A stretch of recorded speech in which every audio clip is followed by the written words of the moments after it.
All right. Greetings, everybody. I am so delighted to be here and welcome everyone who's on this platform.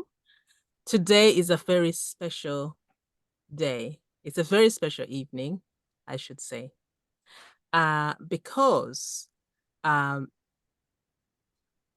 it is taking us into the archives of a very special and important legacy, that of Irie dance. Last year, there was a lot of events that happened, but Irie was set up in 1985 by Beverly Glean MBE. And since then, Irie has become a beacon of excellence, and it continues on and on. So to take you back a little bit in terms of the what happened last year, they launched a new performance company at the Albany Deptford, and that was after a hiatus of 2 decades. And as part of the events, there was also the exhibition, and this is a summary of what happened last year. So, my name is Mercy Nabirie. I'm the director of Kalma Arts, and I'm going to be the chair for today. But I won't take up too much of your time because I want to introduce Claire Perfit, who has been instrumental in bringing this to fruition, and hence this evening. So Dr. Claire Perfit is the coordinator of the Pioneers and Places Heritage Project at Irie Dance Theatre and an interdisciplinary dance scholar. Welcome, Claire, and take us through this evening. Thank you, Mercy, for welcoming everybody. So my name's Claire Parfitt. I'm the coordinator of the Pioneers and Places Heritage Project. The project has been funded by the National Lottery Heritage Fund, and it's been running for 18 months. It's just about to finish at the end of January. And over that time, our aim has been to make more accessible and visible the archive of materials that Irie Dance Theatre has accumulated over the last nearly 39 years of its existence. And over that time, Irie has been a performance company. It has engaged with the community in lots of different ways, and it has also developed accredited training programs. And all of that activity has generated archival material. But importantly, it's also generated other forms of heritage, embodied heritage in the choreographies that have been created over that time, and the memories that live with the people who have been part of Irie throughout its history. And so this project aims to make visible and accessible all of those different forms of heritage and all of those different forms of memory. So both the material objects that can be kept in an archive and also the things that are less tangible, but that we can see in the bodies of the performers, in the memories of the people who have contributed to Irie over that period. So my role has been to coordinate all of that activity. It's taken place in a number of different strands that have been led by different people. And so my role has been to coordinate all of that together. You're going to hear about each of those strands today. And in fact, you probably won't hear about everything that's happened in the project because there's too much to talk about. But we've divided it into some key kind of headings for you, and different people who've led the different strands will talk you through what we've been doing. But one thing that I wanted to just highlight at the beginning is a really important part of this project has been the volunteer program that we've set up. So at the very beginning of the project, we began to recruit volunteers, and in fact, they've joined us throughout the programme. And this has turned out to be a really strong element of what we've produced over the last 18 months. So we've had a pretty consistent group of sort of 12 to 15 volunteers for much of the project. And those volunteers have really enhanced and enriched everything that we've done. Not only have they learned new skills across a whole range of different activities, but they've also brought with them amazing skills that have led the project in different directions that we could never have anticipated. And as we go through the session today, you're going to see some of the results of bringing those skills and applying them within the context of this project. So you'll be able to see what they've been able to produce. So I hope that gives you a bit of a summary of what you're going to see today. So I'm going to hand back to Mercy to start introducing the various people who've run the project. Yeah. Thank you, Claire. And I just wanted to say that before I introduce the speakers, as Claire said, you'll be hearing different aspects of this heritage project, and we will have a moment for questions at the end. So there will be a Q&A, but so please I encourage you to write in the chat, or we'll see how the time, we have a very limited time, but we're going to try and squeeze everything in. And I know that it's going to be very exciting when you hear lots of people talking, but keep those questions coming. At the end, you will get an opportunity to speak. So I will introduce Dr. Etienne Joseph, who is an archivist, heritage learning consultant, and researcher.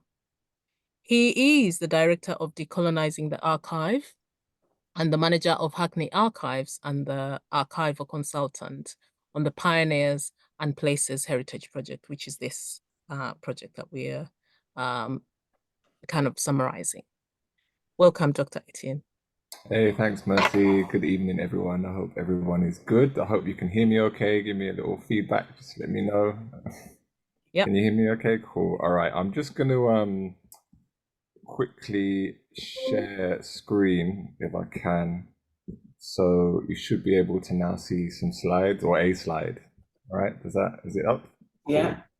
Okay, so yeah, so my time with IRI starts probably, about 14 years ago, something like that, around 2010, when I came in to shadow the drummers and learn a little bit more about specifically Caribbean, but also African drums and drumming, and working with dancers. And this sign that's on the screen now was up on the wall in one of the offices, and I was kind of asked about it, what it was. IRI Cultural Archive, and that was kind of my introduction to the archive back then, and it actually got me into archiving, and I ended up training as an archivist, going away and doing lots of things, and then coming back to work on this project. So it's really nice to kind of bring it full circle. I initially, when I was working on the project back then, it's quite a vast archive. It's a small room, but there's a lot of material in it. And we just started to sort it out. And this project's been great in that really our aim has been to start to catalogue the material that's there, specifically because Claire mentioned a few things, but specifically around IRI's historic performing dance company. So out of, I think she said 39 years that IRI's been around, it covers about 20 years, so 1985 to 2005. And over the last 18 months, I've been working with around 8 volunteers, I think. Some are here tonight. I'm not going to name check everyone, but we got the volunteers because we couldn't have done it without everyone's hands on deck. And I counted the other day, we've got 715 catalogue entries where we've basically been kind of itemizing and cataloging various aspects of IRI's performance archive. This is just kind of, I didn't want to kind of, just didn't want to put too many people's faces in it, but the every Monday we would be coming in, getting around the table and basically looking through material. And although this is about Irie's, this part anyway is about Irie's archive on paper, I think the real archive is Beverly, who's that's the top of her head at the bottom of the screen, who's basically been able to show us through all of this material and really kind of contextualize what was going on when we're looking at photographs and we're looking at videos, and understanding a little bit more about the background about what we're looking at. So that was really the process. We've been coming in, sorting through things and creating a written catalogue, which is next month will be up online. I'll speak about that a little bit more later on. I know I've only got a few minutes, so I'm racing through this quick. So just a few examples, just because it wasn't a digitization project, I should emphasize that. So more money to digitize would be gratefully accepted for anyone with big pockets in this meeting, because it was really about cataloging and identifying what's there and then understanding what we need to digitize. But there was some digitization, and that will be spoken about, I think, around the exhibition. So here's just some examples coming from the archive. So this one I think they're all from a performance piece called Reggae Inia Jege. And this is a Kumina piece from within that, and a Buru within that as well, both from from the kind of photographic archive. And there's also this is actually, for those of you who know, Jackie Guy, who sadly passed away some years ago now, but was very influential in the kind of trajectory of Irie, and this is his handwriting, which I just kind of recognize every time I see it straight away. And the reason I put it in here is because there's also quite important production information, kind of things around scheduling, light positioning, cues, sheets, all those kind of things, which I think if as part of people thinking about researching how things are put together or recreating pieces is going to be invaluable. So it wasn't just photographs and kind of videos, there's also kind of some production documentation and administration that we've been looking through as well. I mentioned videos, there's a lot of videos, so we've been going through them, and it's been difficult because every time you put one in you want to watch the whole thing, so it's been difficult to just understand what's on it and put it in the catalogue, but then put it down so we can get through it all. But I've added to these slides just a quick example, again, from Reggae Inia Jege. So this is one of the videos that was digitized, but we need to digitize the others.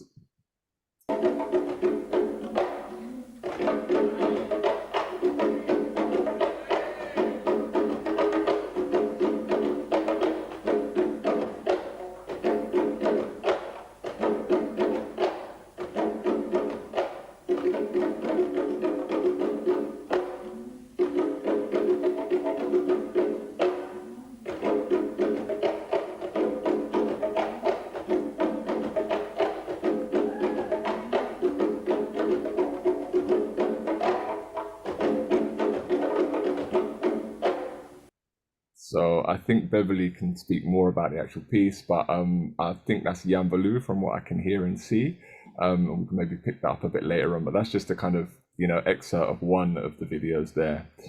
And Claire already mentioned this, but I think one of the things that excites me most about this project and the fact that it's at Irie is that most of the time when we think about archives, we're thinking about paper and photographs and videos. But the fact that you've got kind of there's students coming in, and there's now a new performing company, and they're interfacing with people that were part of Irie's original kind of history. There's also a really important sort of embodied archive in people. And I've just included this quote here because that's part of the kind of my academic study, I suppose. Toyin Falola, just thinking about archives in different ways, thinking about African and African Caribbean traditions and how we maybe have to expand the idea of what an archive is. And so for me, Irie and this project is a really good example and also an opportunity to kind of expand our thinking of what an archive can be beyond just the paper itself. And last slide, because I know Mercy wants the next person on soon, is I'll play it and I'll show you.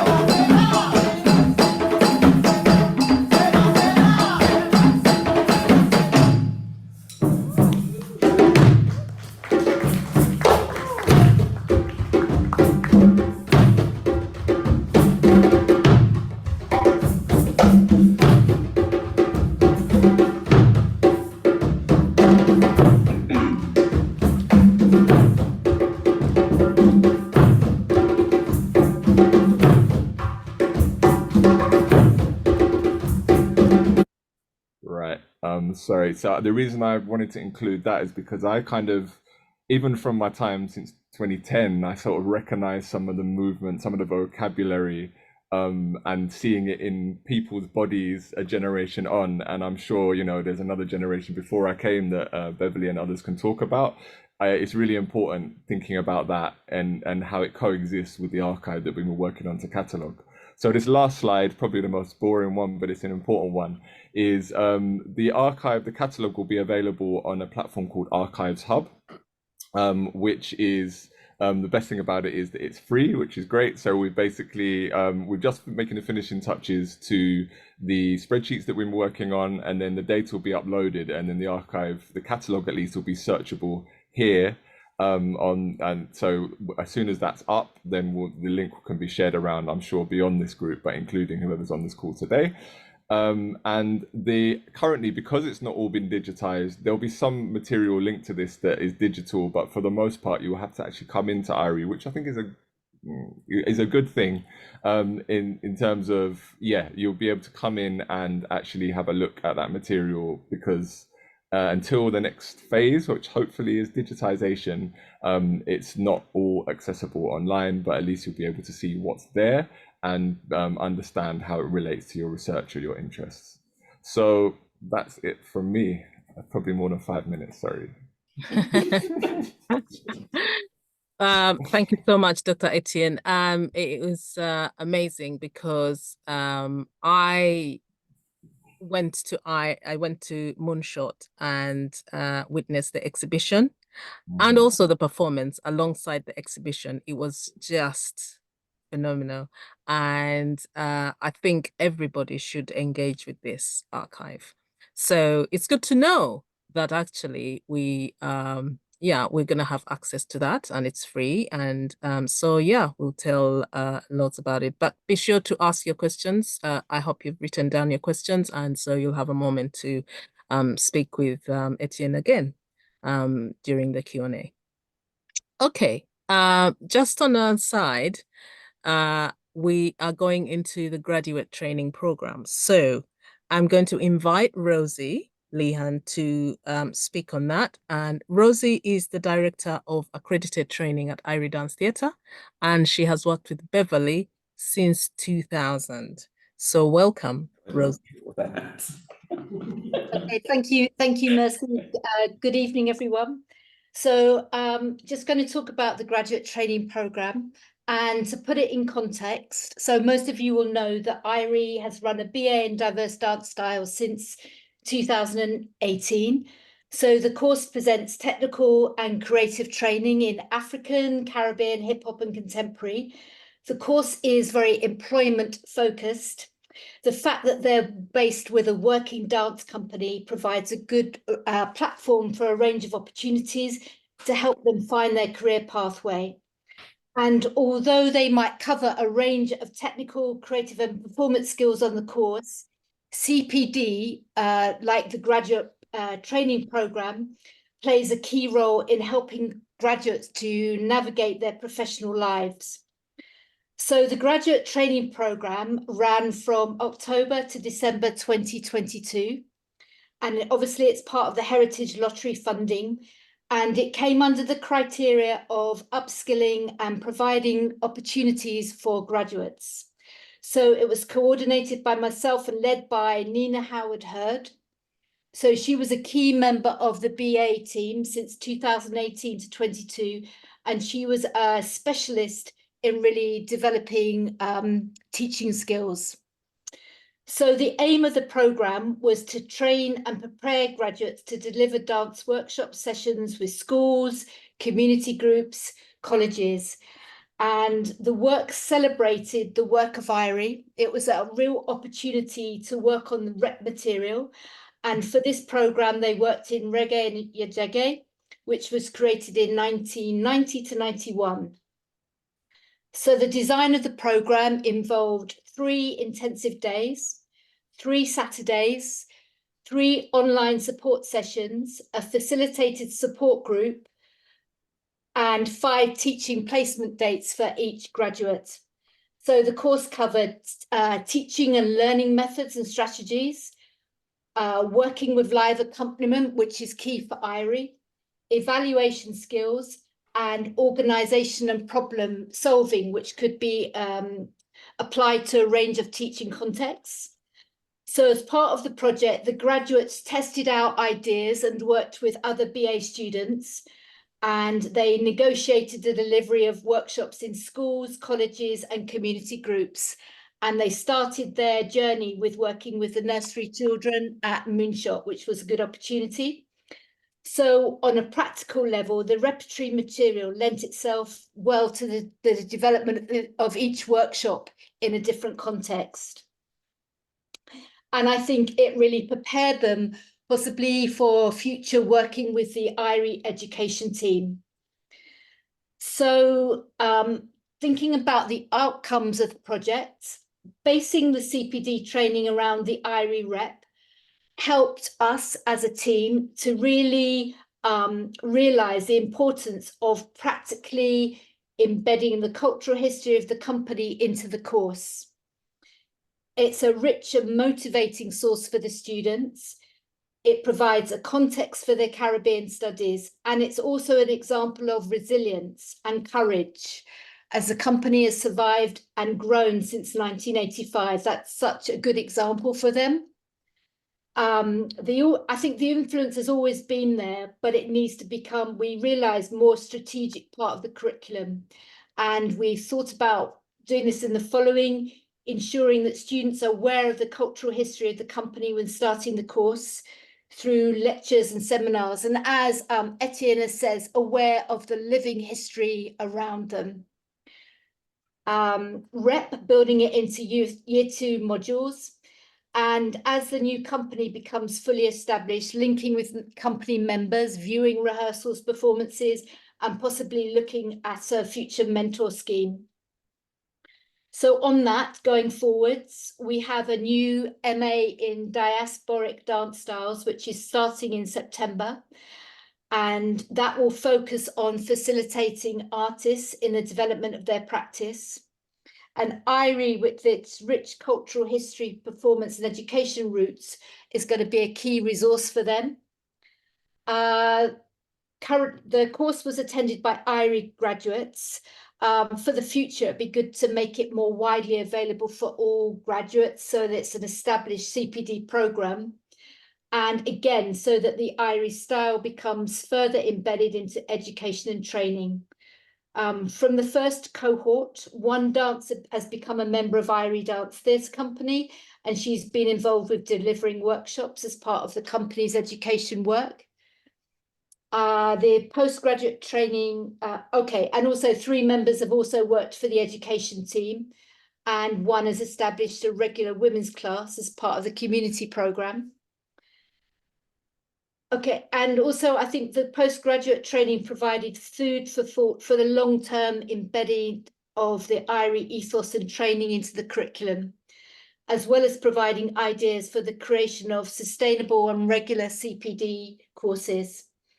So for that first course, we worked with 4 graduates, which allowed us to test out ideas and helped us to think about the design of future CPD courses. So that is it that's it in a nutshell. Thank you so much, Rosie. So we'll hear more about some of these things, and I think it's important that we've brought this up as well alongside this exhibition summary, because some of the things that you've talked about is embedding the cultural history, IRI's rich cultural history into the program. And also you've spoken about resilience and you've spoken about courage, and there's community as well. And then we're looking at sustainability. So how do we put all of that together? So thank you so much. I hope you have, everyone listening has got some questions. So we'll have a moment to talk about all of that. So I will now introduce the next person to speak. And that is, we're going to have a double, Beverly Glean, MBE, and Ophelia Balogun. Beverly, of course, is the founder, artistic director, and CEO of Irie Dance Theatre. And Ophelia is assistant artistic director at Irie Dance Theatre and an Italian-Nigerian movement artist. She's also a choreographer and an educator. So Claire is going to join me and we're going to have a conversation as opposed to just a presentation. So I will welcome back Claire so that we can have a conversation with both Beverly and Ophelia. Thank you. Welcome. Thanks, Mercy. And I'm going to start by talking to Beverly, who's sitting next to me here. Welcome. It's good to be here. And I first wanted to, so we're going to be talking about a phase of the project where we, one of the first things that I did when I arrived at Irie to lead this project was to take a video in my hand from the archive, a VHS tape, get on a bus, go right down the road, hand it over to somebody who runs a company to digitize VHS tapes. And then we waited with bated breath because we'd been scared to watch this video on a VHS player because, as we all know, VHS is degrading, and we didn't want to break the tape. So we waited, and we finally got this video back, and we got the digitized version. And we sat and watched a video of this performance from an Irie performance from 1990 called Reggae Nyejege. And it was one of the most heartwarming moments I can remember, watching Beverly look at the digitized video because she hadn't seen this performance in such a long time.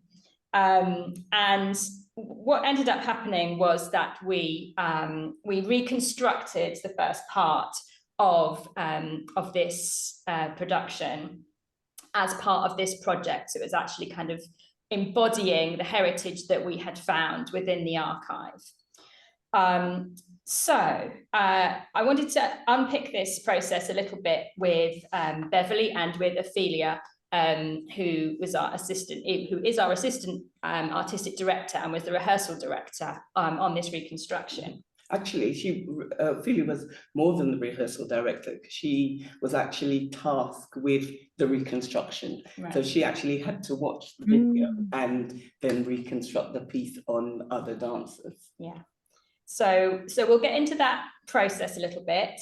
But first of all, we have a couple of questions for Beverly. And right from the beginning of the project, you had been clear that Reggae Nyejege was important in terms of Irie's heritage. And when we thought about a reconstruction, that was an important work. So can you tell me a bit about why you selected that particular work? Sure. Reggae Nyejege was actually Irie's very first full-length work.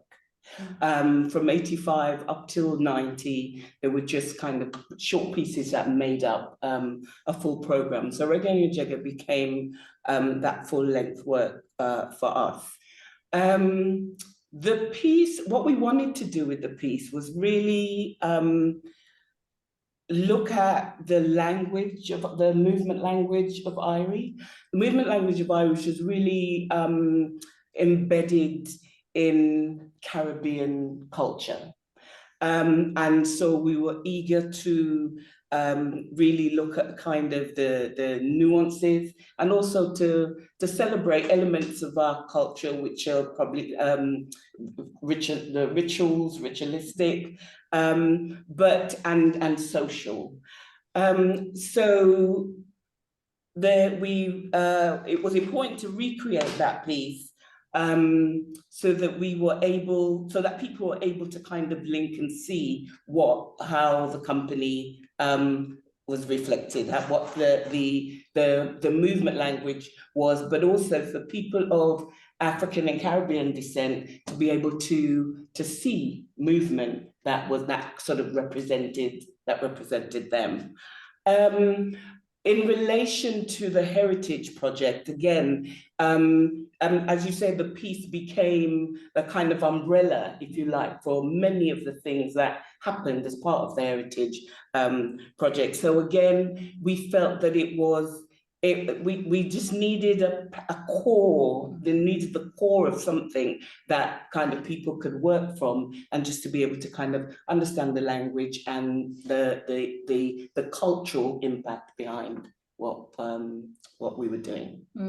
Thank you. And I think what Reggae Njege kind of became was it had always charted this kind of journey in its structure, hadn't it? And so then when we were able to reconstruct it and we digitize some of the photographs from it, it seemed like we were bringing all of that history that it had charted all became drawn into the project. So it wasn't just one moment, it became all these layered moments that got drawn. Because the piece itself, really, we wanted to tell the story of reggae music, but we wanted to kind of start from its traditional base. So we were looking at things like Mentor and Nyabingi, and so that and kind of looking at Skia, and just how all of that language in terms of movement had kind of moved through the decades.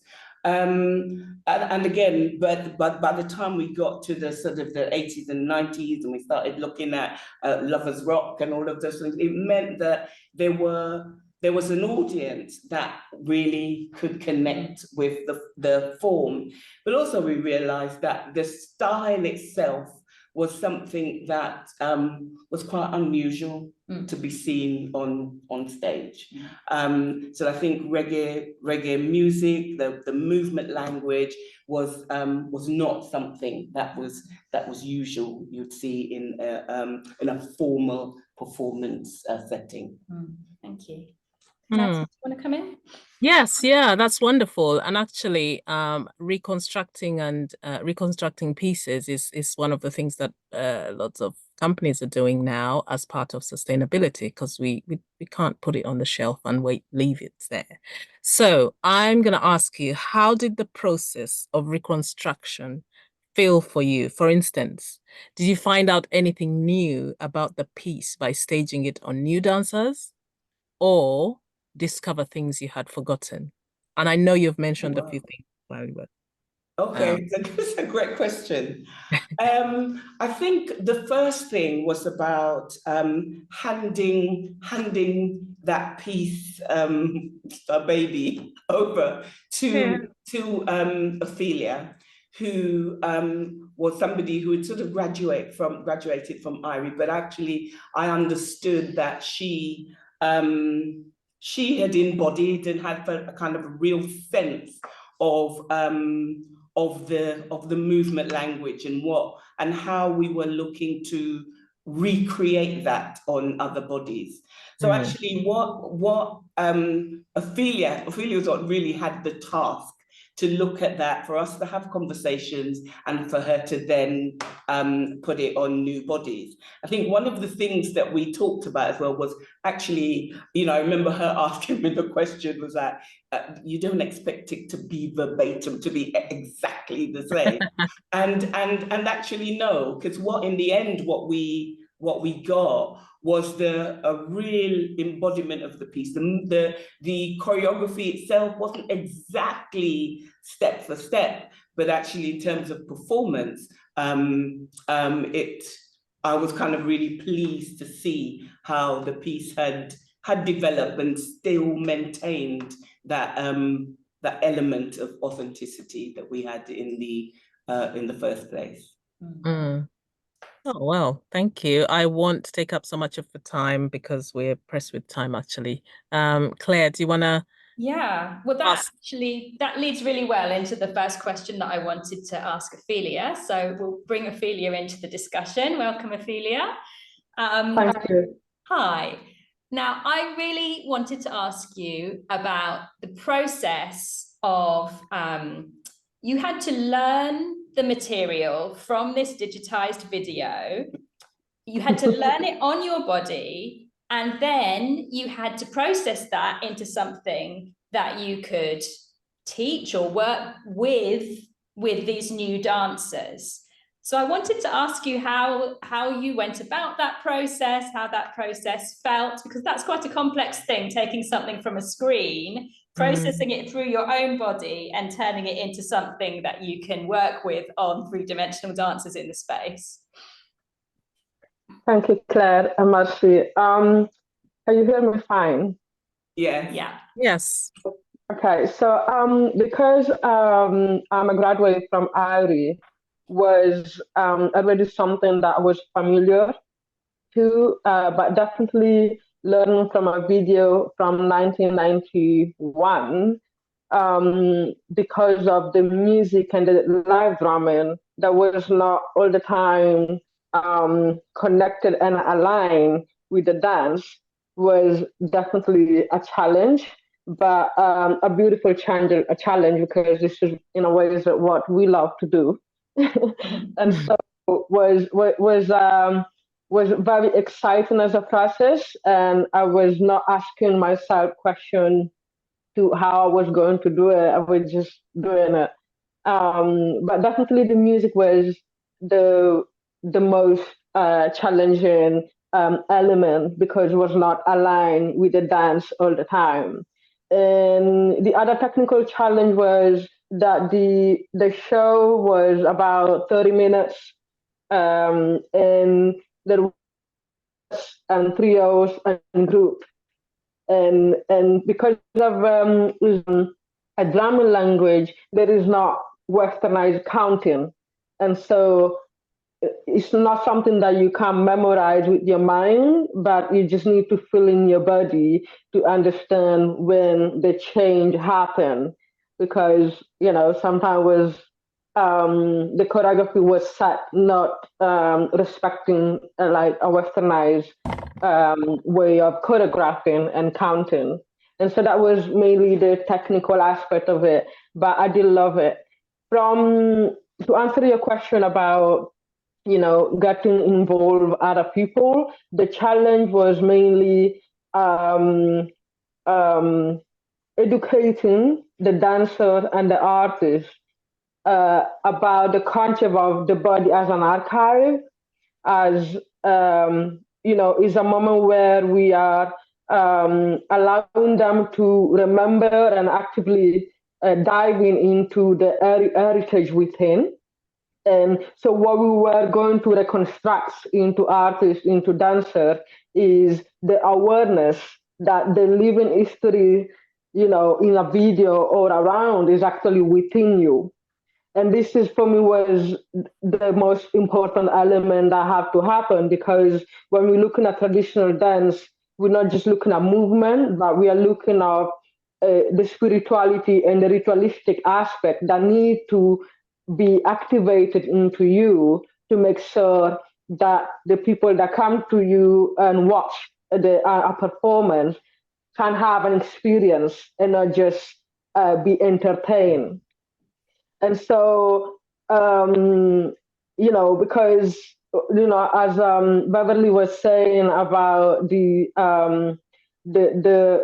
I did ask, if I had to stay the same, mainly because the question was justified by the fact that is dance and is a movement, is motion, and culture evolve, but the tradition is stay. And so we are allowed to change elements, but we are not allowed to change the core. And the core is always about making sure that the dancer have a deep awareness that what they do is sacred. And they have, and that challenge was stimulating that remembering that the heritage is within you. And that is the main important element to make sure that then the heritage can be around you in the manifestation, in the reality, if that makes sense. And so that was mainly the challenge of the reconstruction, how we reconstruct that awareness of in people, in the dancer, in the artist. Thank you, Ophelia. That was a really full answer. Thank you. I'll pass over to Mercy. Yeah, so thank you, Ophelia. You've taken us back in kind of like some kind of Sankofa. So basically remembering the heritage within you and around you. And so that's quite rich. Thank you. So my question is, what creative adaptations from the original did you make in reconstructing the piece?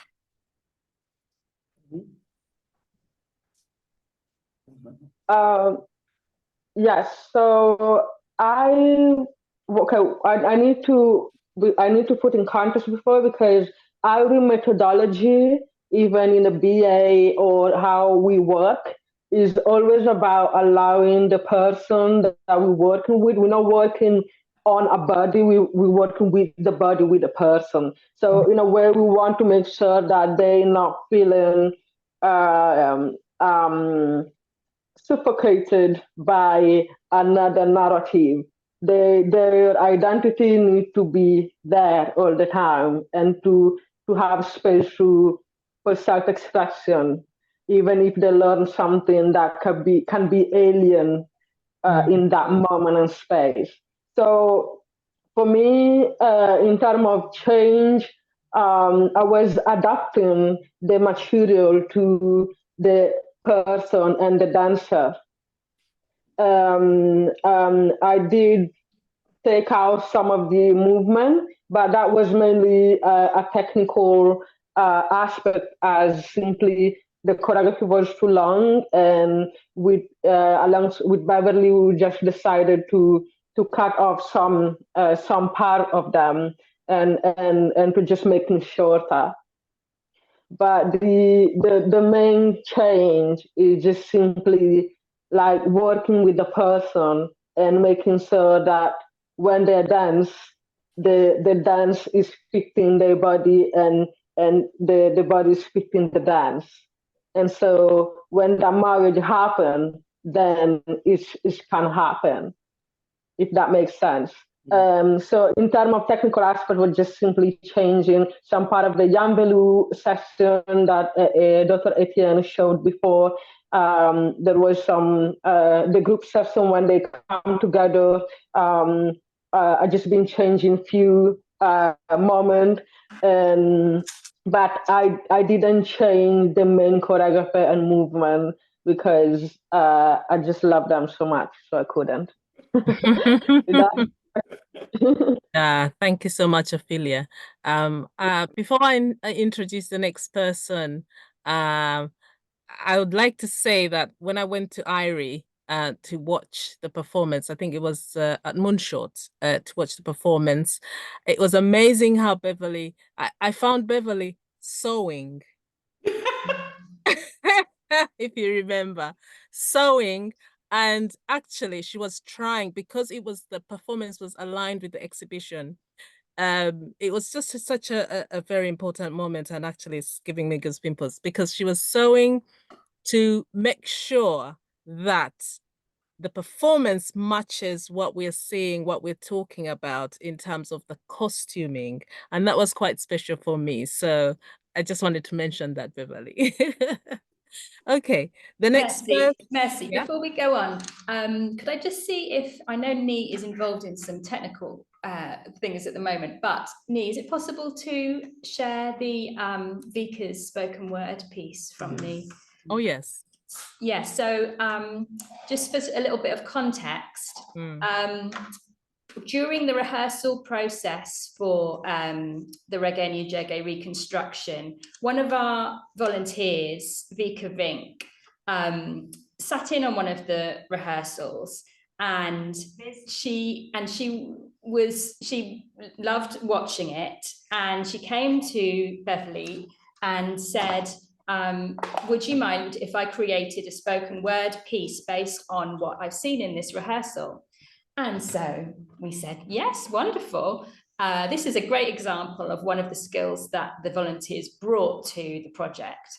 And Vika then produced, after having seen maybe only 1 or 2 rehearsals, the most wonderful spoken word poem that we felt really encapsulated so much of what we were trying to do in that project, in that reconstruction, and even in the project as a whole. So we also had another volunteer, Laura Bodner, who does photography and videography, and she had been capturing the rehearsals through those media, and she put some of her photos and videos to the spoken word piece to produce a short video. So we just want to show that to you now. This is already available on the IRI website in the instruction we created.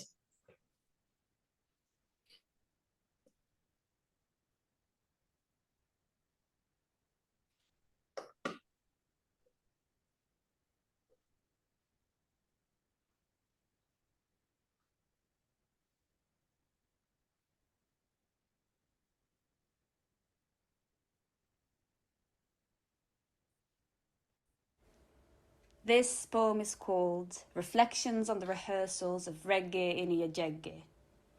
Moving bodies, moving beings, moving humans, artists dancing across time and space, creating reinterpretations, looking at this work of art anew, bearing witness to the histories that so many of us knew, from London, the UK, and far away, that were brought to here and are here to stay. Reggae in Iyajegge, reggae in Iyajegge. That which we kept with us in our art, captured in our movements, cherished across time, as the drum reaches out to us and brings us in, and the movements of the dancers make our own muscles sing.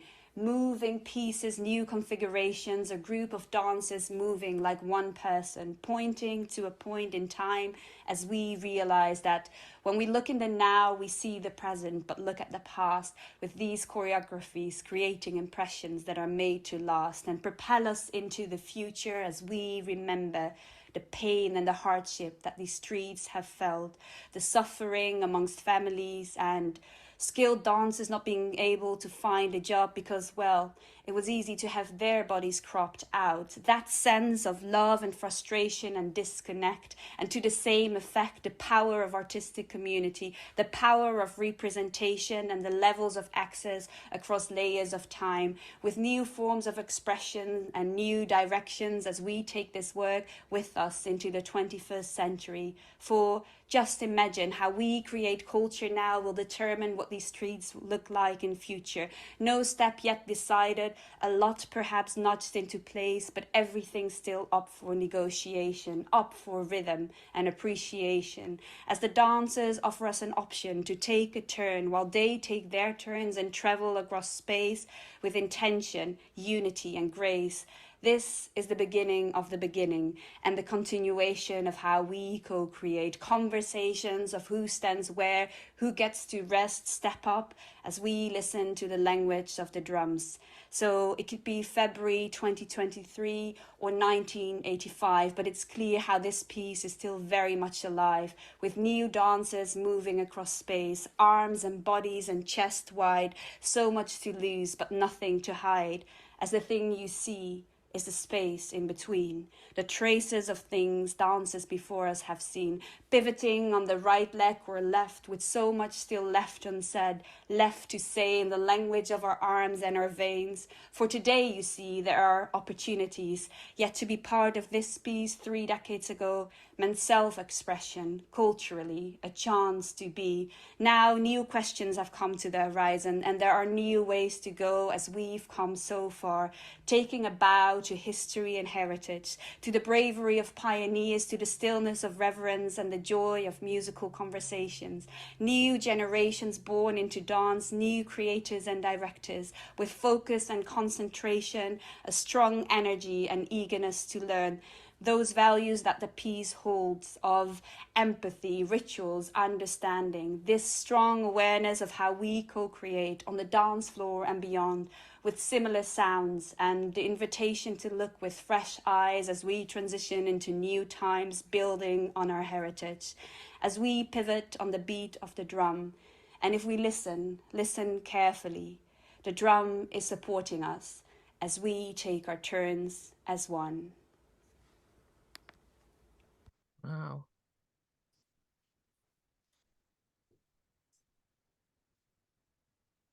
That's amazing.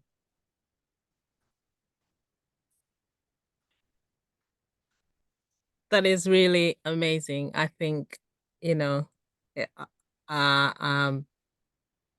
very good. That's really good. I don't know what to say. Make what you will of it at the moment. So, thank you. So, you'll have a moment to ask any questions that come to mind, whatever has come to mind as you listening to the lovely poetry and the performance and movement. So before I invite Claire again to take us through the heritage interviews, I'd like to introduce Nikki. Nikki is well to talk for a few minutes because we now have half an hour. And Nikki Donald is a research technologist at Goldsmiths, University of London, and he's the founder of Hybrid Histories, consultancy for heritage properties. So welcome, Nikki. If you can give us a few words about the digital element or aspect of the work that you've been doing with IRI. Yeah, Welcome. I have a vague memory of in 1993 messing up the sound for IRI Dance Theatre in Edinburgh. That was me. I'm admitting to it now. And then we came across them again when we'd had that terrifying thing with the Fubu Nation, where again they had all this. We'll do it again. It worked this time. And so eventually it was through the London Borough of Culture, they commissioned me to make a series of virtual models of places that would be an alternate way to engage with the archive. We'll to do the sharing thing later, or just a bit of again, talk about it. And so part of this, I ended up to my waist in water underneath the Lewisham police station in pitch darkness. And then it was a relative relief to come do the moonshot. And the idea was to make the model, but also embed what it is and the people. And the nice thing about these models is they get their wee spots you can touch and it will take you in. So it's a different approach to the archive. So rather than having just here is all the stuff we have listed ABCD, 700 entries that Etienne's got, we can actually have a model of the place and people can access the archive in a different way. And we can choose the story as you move through that archive. So they said that was essentially a thing. And then with the volunteers over a few weeks, we all went round scanning things with iPads and phones and discovered that the big glass box out the front is really hard to scan. So we had lots of goes and ended up with the one in Lewisham we weren't that happy with, but now we did it again with the volunteers and we've got a much nicer model that I'll have it online by hook or by crook tomorrow. Share a bit. Right. All right. So shall I do the? Just so people can see what it is. So we will eventually have this embedded in the IRI website. And now we're going to give you a sneak preview of what you'll be able to see. Okay. I know, sure. We hope we will. There. Yeah. And hopefully we've still got the sound coming from. Can everyone still hear us? Yeah. Yes. Can you? Okay. So this is the model that we took, and the idea is to get a lot of the site-specific work into the actual park itself. And then as you come in, you've got the infamous glass atrium there. It now looks kind of acceptable. And then dotted around, as you'll see in the actual performance spaces here, we've been able to embed little links that will show you more videos and more ways into the archive. And so these are links to videos and so on.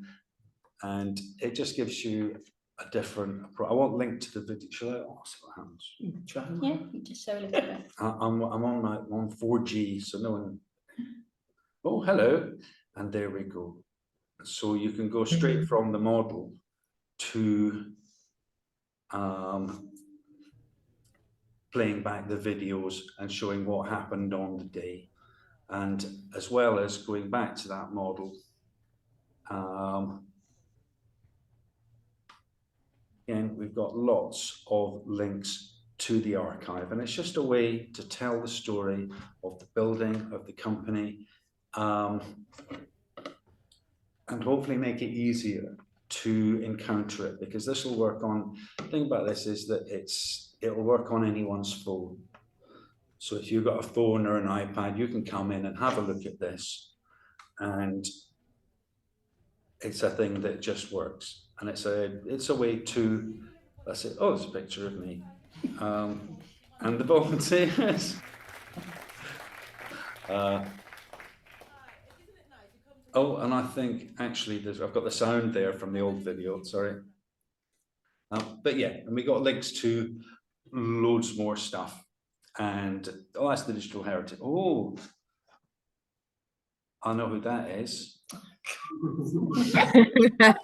I think we're 3D scanning your head again. We did that bit, didn't we?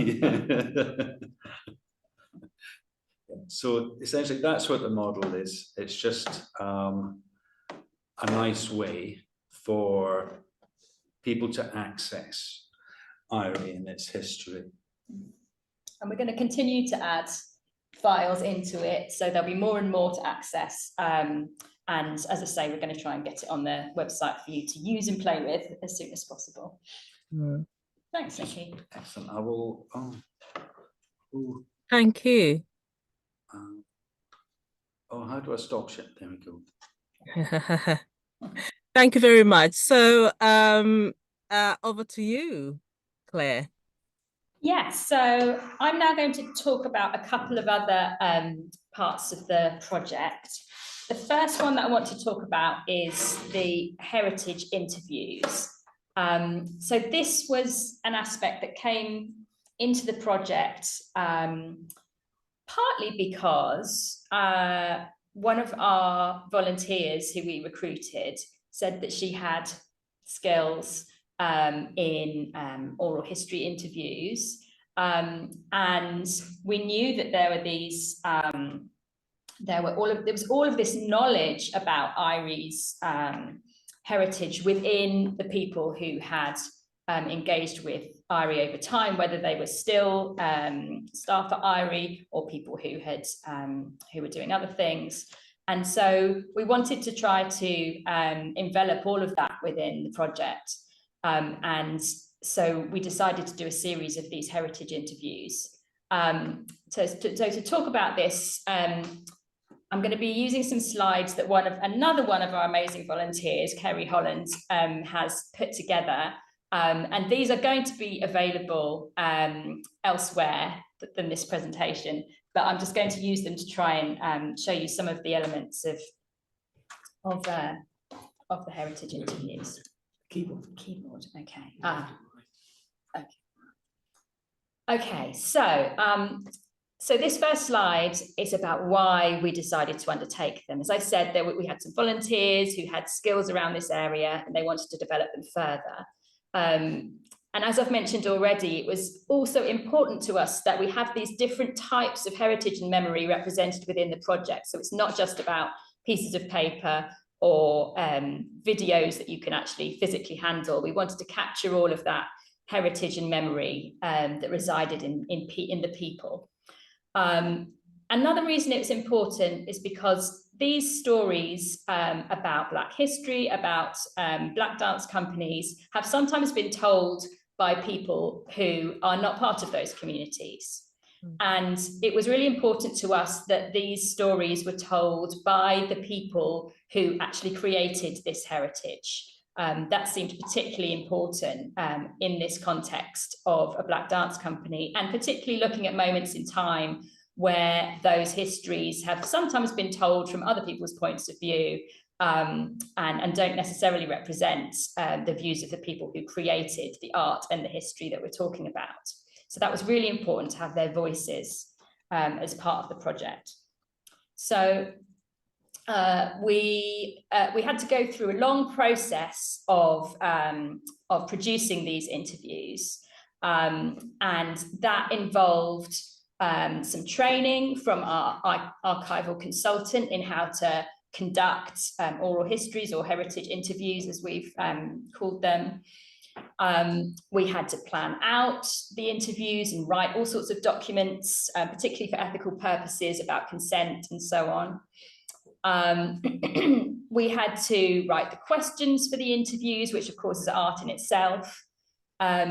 We invited the interviewees and scheduled all of those things in.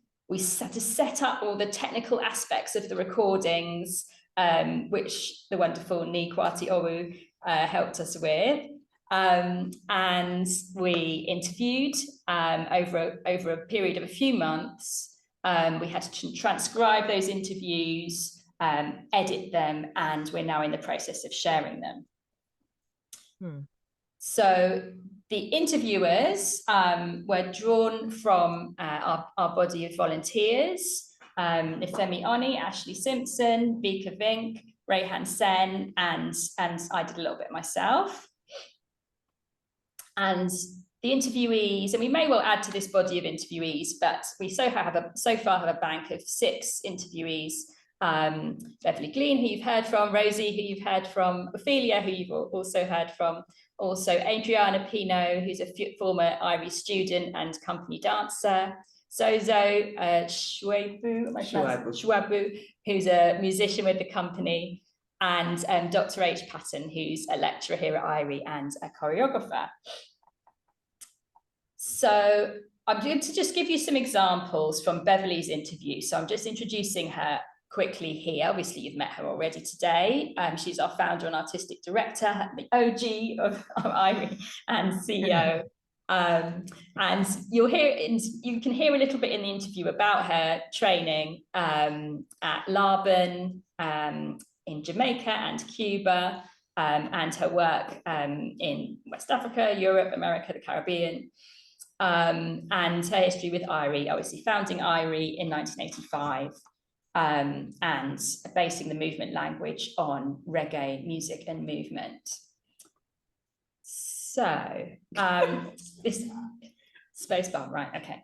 So I'm going to show you a short clip here, and we have a series of short clips to just give you a flavour of one of these interviews. Ooh, it disappeared.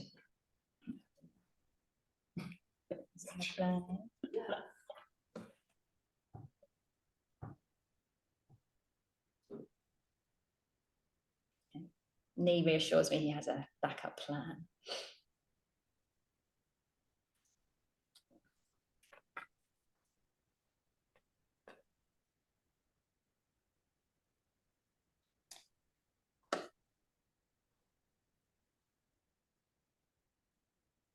In the meantime, let me just tell you about. There we go. I went off to Jamaica, and it was the most amazing experience of my life, because I had no idea that there were people, and I've kind of traveled to Africa since and other Caribbean islands, kind of looking at participating, because I had no idea that in Africa and in the Caribbean there were people equivalent to what we had here in ballet and contemporary dance that were doing exactly the same thing in folk dance, traditional dance. There were doctors of dance, there were musicians that were just incredible in terms of understanding the language, and there were people doing it, going out into community and teaching the styles, and in a way to allow the young people to kind of retain the tradition. It was just... Okay. Now, can we access any of the other clips, Nee? Just to say that we've got 15 minutes. Yeah, okay, maybe we'll just show that clip. So what I'm going to do now is just tell you about where you will be able to access these interviews, because I think they're going to be of interest to a lot of researchers. So we're going to be uploading them as part of the virtual museum that Nikki spoke about. So they will be part of the virtual museum that will be embedded into the website. So you'll be able to access them that way. And they're also going to become part of IRI's archive eventually. So in the same way as Etienne spoke about how you're going to be able to access all of the archival elements that we have digitized, and the things that you'll be able to come and view here at the Moonshot Centre, the oral histories are going to form part of that corpus of material. So that will be the other way to access them in the future. But we'll keep you updated through the website as to how those are going to be available.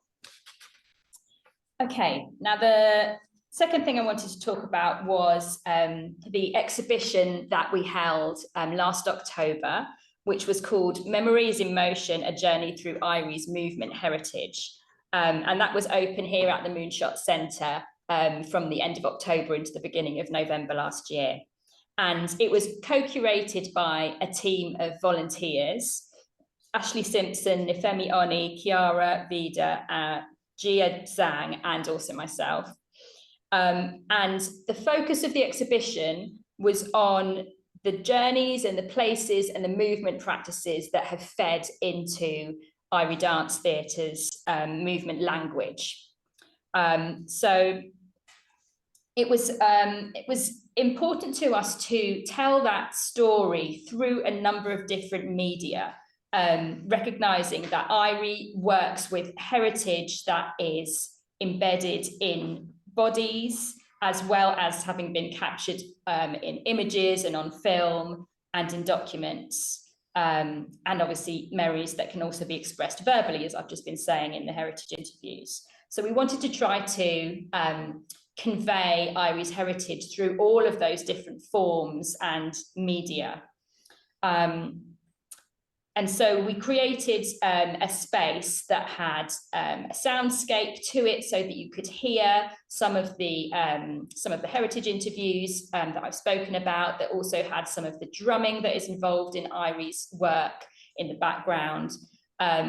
You could learn some movement material as part of the exhibition. Ophelia kindly recorded herself teaching some of Reggae Nyajege that you've heard about, so that you could learn that within the exhibition experience.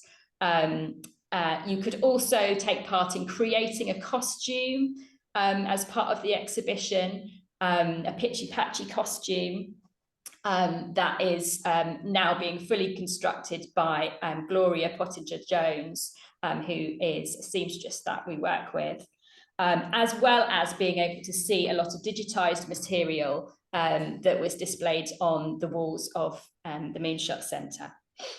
So it was very much a sort of multi-sensory experience. Now, we realised that we were able to have that exhibition on here for a short amount of time. Some of it is actually still on our walls if you ever come to the Moonshot Centre. But we wanted to make sure that that elements of it were still going to be available to audiences in the future. So again, one of our wonderful volunteers, Kerry Holland, has put together a sort of digital expression of the archive that can be explored by the user through the website. So I'm hoping I'm going to be able to show a little bit of that now, just to give you a flavour. I'm not going to show you everything because it will be for you to explore it yourselves, and there's quite a lot in there to see. So is this being shared now? Yeah, yeah, okay. And shall I control it, Kerry, or are you going to? Just press spacebar. Okay. All right. So you should be able to see the front page of the this presentation. And you'll be able to go into these different sections yourself and explore what's there. You can either sort of press the space bar to just kind of tap through it in the order that we've created it in, or you can click on the different sections if you want to jump between these different forms that are represented. So you can see we've tried to represent as a world map here. And part of the idea of the exhibition was to locate some of these dance forms within a world map, acknowledging obviously that they have moved between places. And so when you go into each section, it gives a sense of that. So I'm just going to tap through. I'm not going to dwell on the sections and give you a chance to read it all, because we'll be here forever. So I'm just going to give you a sense of it. So this first section tells you about the context of the exhibition, welcomes you to it and gives you a bit of a summary. Then we go into these sections that focus on different dance forms. And within each of those, there are references, there's further information, so you can explore. I'm just kind of clicking through, but you can choose which bits you go into. Okay, that's all referenced for you. Okay.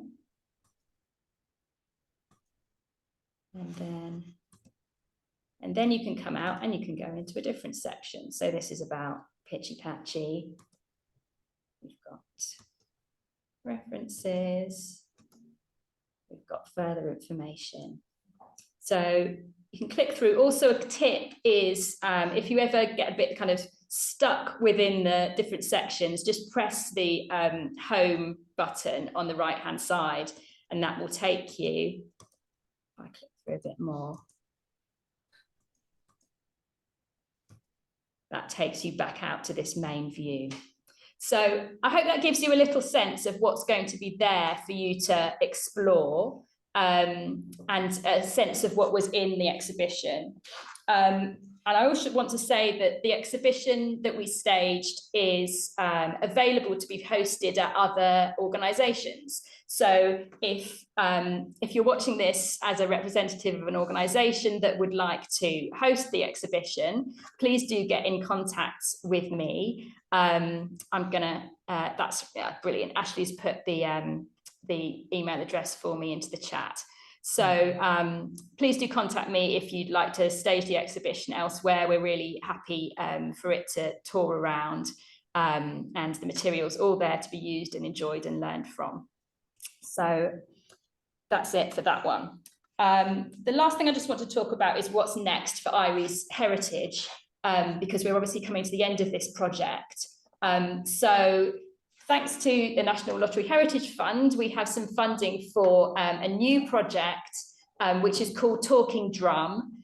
And that project is going to focus on the heritage and tradition of African and Caribbean drumming, and its role and significance in contemporary cultures for ancestral connection and memory, for communication and expression, and for protest and resistance. So we're going to look into all of those themes.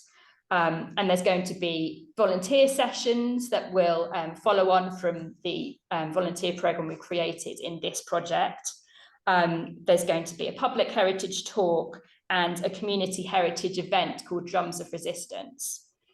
And I also want to mention that we're planning a future project that's going to focus more on IRI's use of dance of the African diaspora for decolonial education. And I think that's a really important element of IRI's archive that we haven't yet been able to explore. We've only been able to focus really in on the early IRI performance works in this particular project. So there's actually lots more of the archive to be uncovered, and we hope to do that in that future project.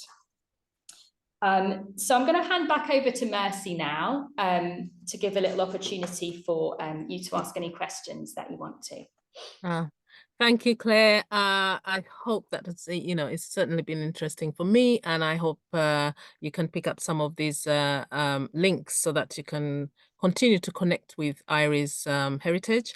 And we've only got for time for one or two questions. I can see in the chat that there is a lot of interest, actually. People want to engage, so that's a really good thing. So is there anybody who has got a question or two, please raise your hand or put it in the chat so that we can ask away in the remaining few minutes.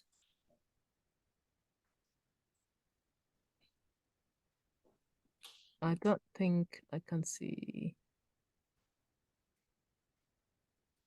Yeah, we just want to thank our speakers actually for a great conversation that you provided today.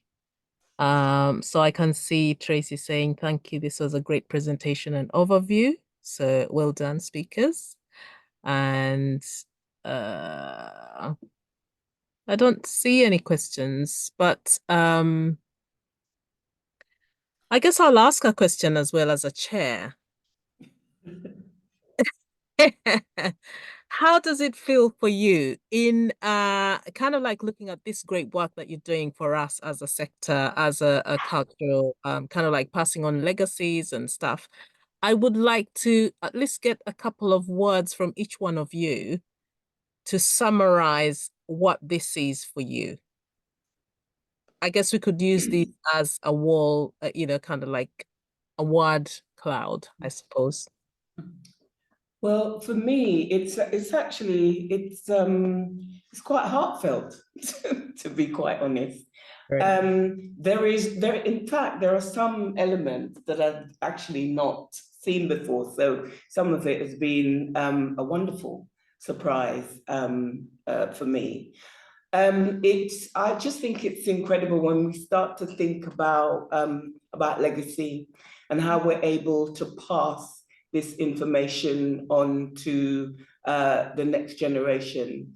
I'm feeling quite emotional. And, I'm just really proud of You should be. of what we've done, but also the number of people that have been engaged in this process in order to take this work forward. Yeah, I just think it's amazing, and the fact that, you know, we're talking about leaving a legacy is incredible. Yeah, thank you. Well, I've got a hand up. Maureen has raised, or she put it down, but I think you can ask away, perhaps, if you still got that question for us. Maureen, do you want to unmute yourself and ask the question?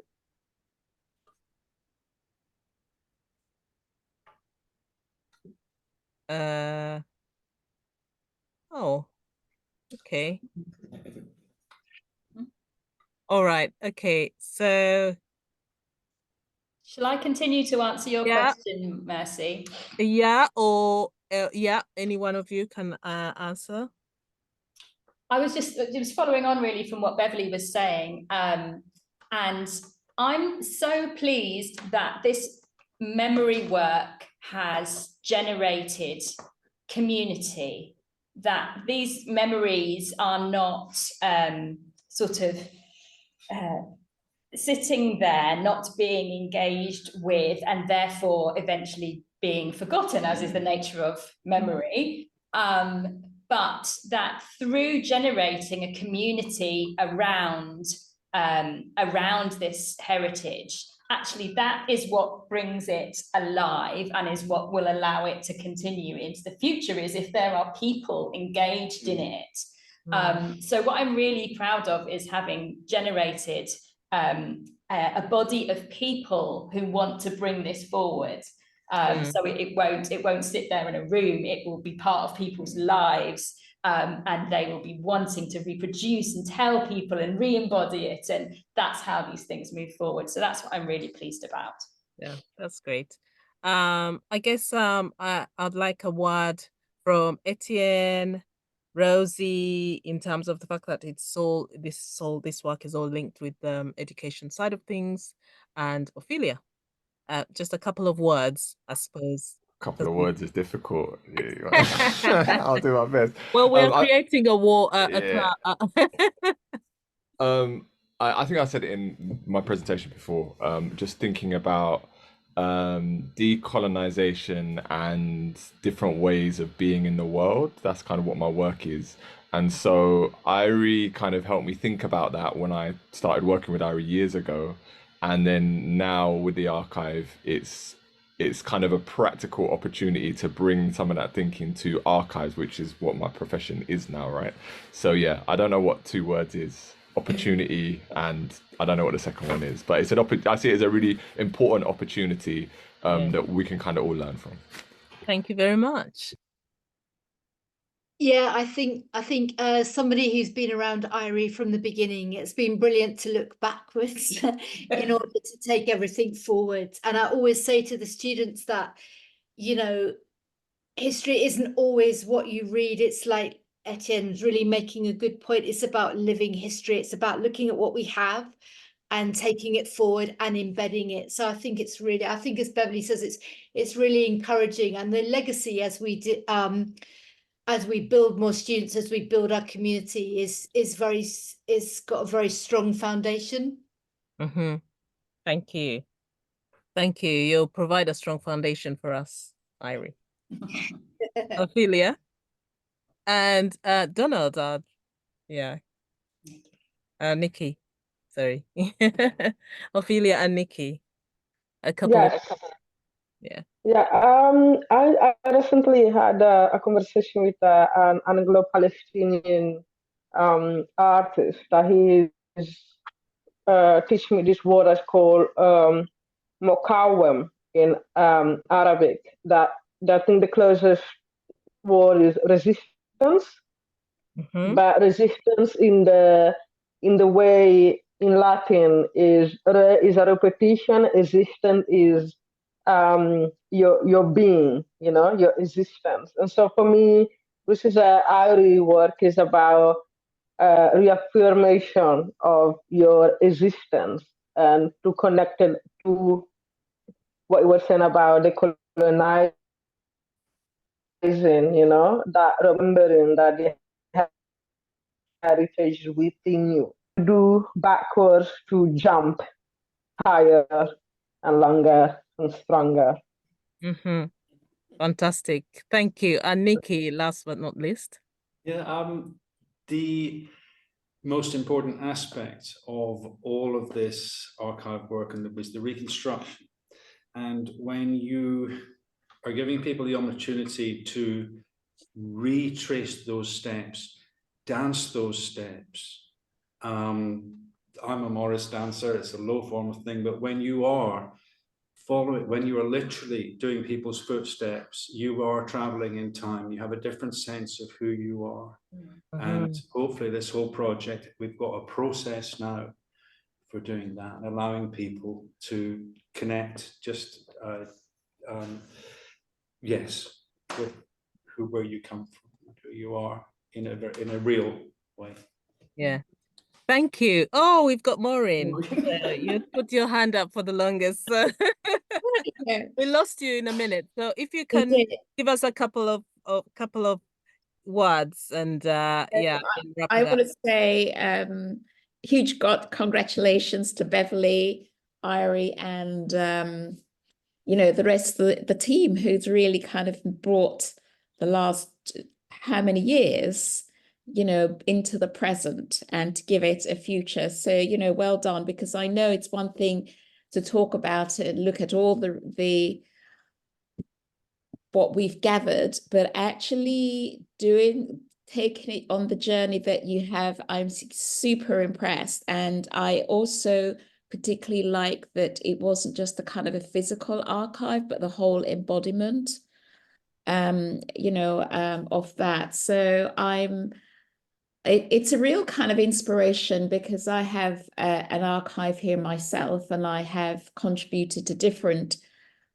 project archive. And I have also once passed on Peter's apology because I told him he registered, but he's not well. And in between, I was trying to get hold of him to see why he hadn't joined.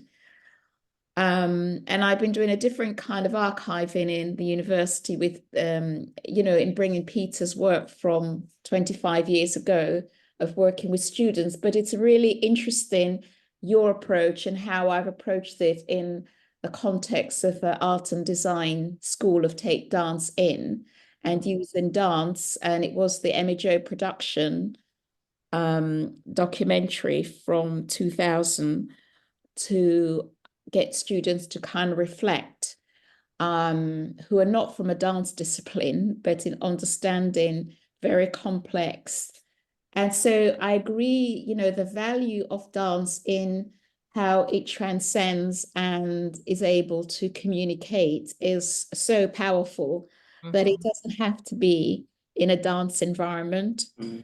I've worked with design students and film students on this over the last 2 years.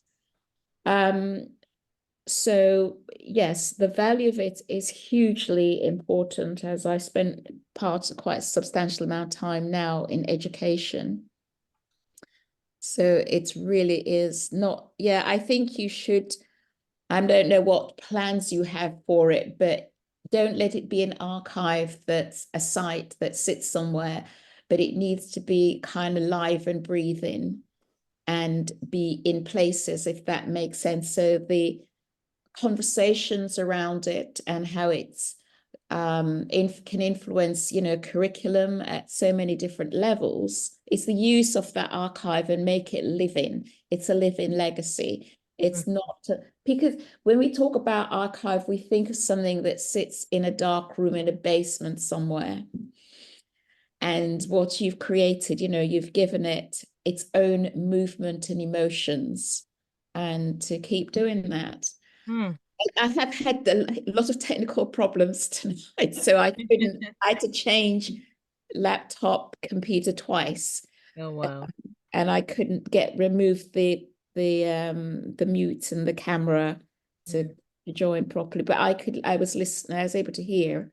Yeah. Well, thank you so much for thank you, Maureen. that last summary. It's really wonderful because I think the work that you're doing here is really important, and I agree. It should be a living archive. It should be something that can be taken nationally and internationally, locally and regionally, and across the diasporas. And I know that you've already started that work, so I'm glad that this is going to continue. So just to summarize, well, I just want to thank everybody. Thank you, everyone who was speaking, and thank you, who spoke, sorry. And thank you for those who were listening. And I'm sure you've taken away quite a lot. Thank you for the references. Be sure to be looking back and onto IRI's website, because there's a lot of information that will be coming in and kind of being developed. So I just want to encourage people, maybe a call to action, that there was something that I think Etienne mentioned it, that we need more digitizing. And we saw that in terms of what was being created. So there's a lot more work that needs to be done. And spread the word, please, and let people know how to access the archive, and also use the Archive Hub, which is going to happen quite soon. And I look forward to seeing more. I look forward to hearing more. And just don't forget, we have the tour on the road in 2024, 2025. So you'll see the archive there, but the company, the new company that was reignited last year is going to be doing quite a lot of exciting and interesting work. It was great at the Albany when we launched. So looking forward to more and more. Thank you, Irie. Thank you, everybody. And thank you, Mercy. Thank you. And good night. Okay. Yes. Bye. Thank you. Bye-bye.